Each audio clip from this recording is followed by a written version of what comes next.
So we've seen from Paris with love, this one is from Mayenne with magic. Let's have a look at the innovation that is Itineo.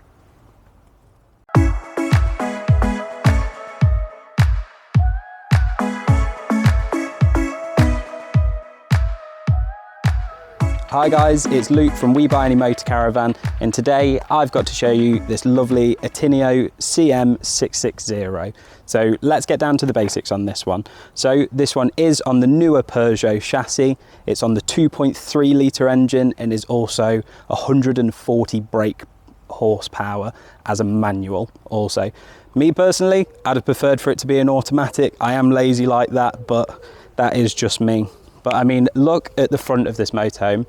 I would say that in comparison to the other parts of the Rapido group, this one does stand out. I would say with the European style headlights, it's not something that we would normally be accustomed to over with the British makes, but I do think that it helps it stand out as a focal point. And I do think that the Itineo badge here does stand out and does give it a little bit of character at the front. For those of you that aren't up to date with what Itineo is, it is a subsidiary of Rapido, so it's still made in France in the factory, even though Itineo is Italian for itinerary. So at least you get that little bit of knowledge. Now, let me show you around the other side. So looking at this way, the design is really lovely. I would say it has some nice colour pops in there. It's got really nice sleek decals to make it look nice and expensive. Because if you were to purchase this now, it would be about £72,000. That's before automatic, that's before your alloys, it's before a lot of things that this vehicle has. So obviously this one does have the alloys here. It's also got the lovely Rapido badge here just to show you that it is made by the same company. And then you've got your big 4.5 metre Thule awning just up here too. Now, if we come just to the back of this one, it does have a lovely big garage area.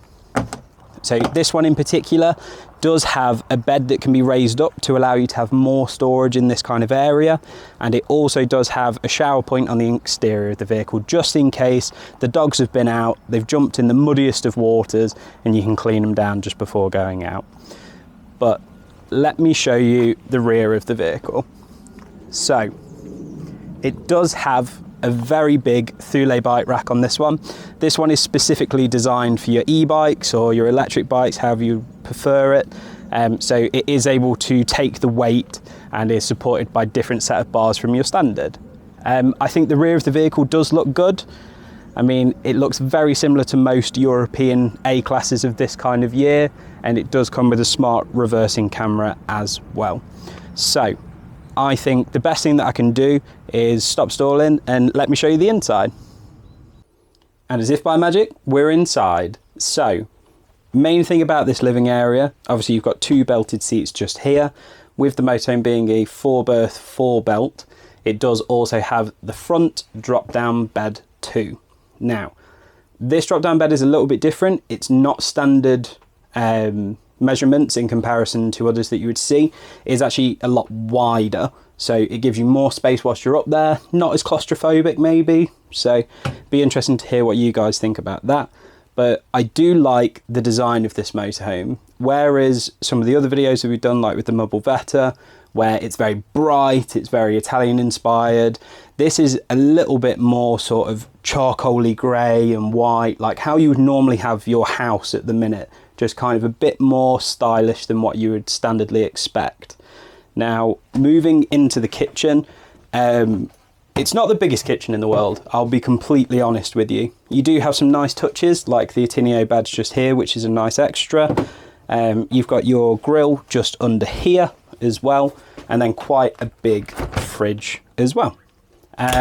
You do get this, which is a sidearm, which obviously goes just onto the side here for if you were to be cooking.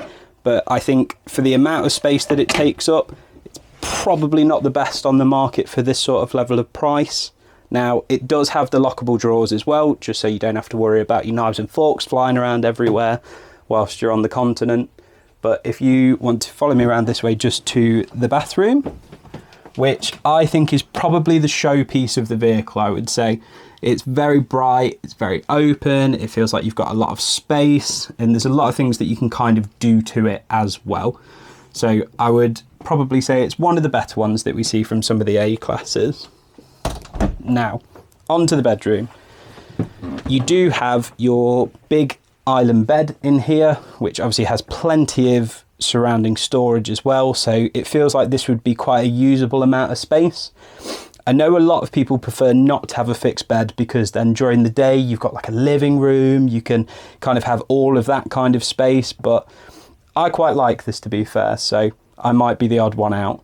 Now, this one does come with a Truma aircon as well, which in weather like we're having now, probably the best thing that you could have in here. So I would definitely say this is worth the additional sort of £3,000, £4,000 on top of the original list price.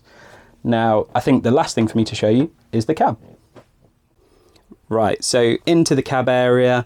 As you can see, it is on the Peugeot chassis, so you've got all your standard bells and whistles that would come with this. It isn't on the newer cab shape for the age, so it's probably just on the cusp of when that would change over. It has got the additional extra of the Pioneer sat-nav and media centre.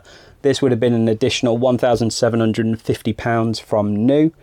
I do think we were talking when we were driving this, the front of the vehicle, actually physically looking out the window, for some reason it feels like the windscreen is a lot smaller than a standard A class, and I'm not sure if that's just because of the sort of dark textures around it, which is making it so that it feels like it's slightly narrower than what you would expect, because it is the standard sort of width of a normal Rapido.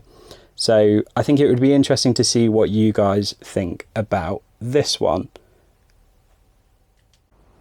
So guys, this brings us to a close on the video for the Itineo today. So we'd love to hear your feedback and what you guys think about it. Is it worth the money at the 72,000 that you'd have to pay from new? I'm not sure, but I'm pretty sure you guys will have some opinions. So just remember, like, subscribe, hit the bell button as well, just to make sure that you don't miss an upload from ourselves, because we'd love to see you back here again. And I can't wait to show you what we've got coming up.